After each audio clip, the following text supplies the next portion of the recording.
apa di Sumsel? Iya. Online? Jadi untuk pelaksanaan siswa online ini sampai dengan hari ini kita sudah mencapai 22,23%. Jadi kita sangat senang dengan kehadiran dari atau kunjungan reses dari Ibu anggota Rizal, anggota DPR ini. Bisa kita memberikan feedback, jadi BPS memberikan apa yang sudah dilakukan begitu, kendalanya seperti apa, kemudian capaiannya seperti apa, sehingga bisa memberikan masukan bagi anggota DPD RI untuk pasti di Jakarta ya di Jasad untuk evaluasi terkait kegiatan-kegiatan terutama untuk pelaksanaan Siskunder 2020. Kalau Sumsel sendiri?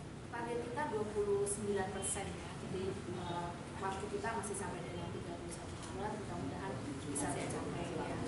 Masih ada waktu, masih supaya bisa tercapai mudah-mudahan sampai akhir bulan Desember. Kita di sini tempat memang sinyal seperti itu, kemudian ke apa istilahnya mungkin keamanan data ya yang dikhawatirkan oleh masyarakat, tapi kita sudah memberi penjelasan melalui sosialisasi di berbagai lini dari kita pendampingan OPD, kemudian paguyuban, administrasi vertikal, semua lapisan sudah kita lakukan. Tadi kita sudah beri banyak masukan kepada anggota DPD RI supaya nanti bisa dibahas pada saat RDPD ya. Mendapat perhatian dari pemerintah masalah data itu kan baru 6% ya tadi saya lihat tadi UMKM yang terdata. Kalau untuk UMKM sendiri sebenarnya melalui sensus ekonomi sudah terdata ya, sudah terdata. Mayoritas dari usaha yang ada di Sumatera Selatan ini adalah sudah di 90% tadi yang kita sampaikan data tersebut.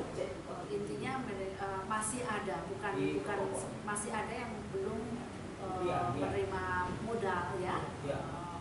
Terus kemudian masih ada yang belum berbadan hukum seperti itu. Jadi peta-peta inilah yang nanti menjadi gambaran bagi anggota DPD begitu, bahwa hasil yang kita petakan sensus ekonomi ya dari bulan 12 kemarin seperti itu.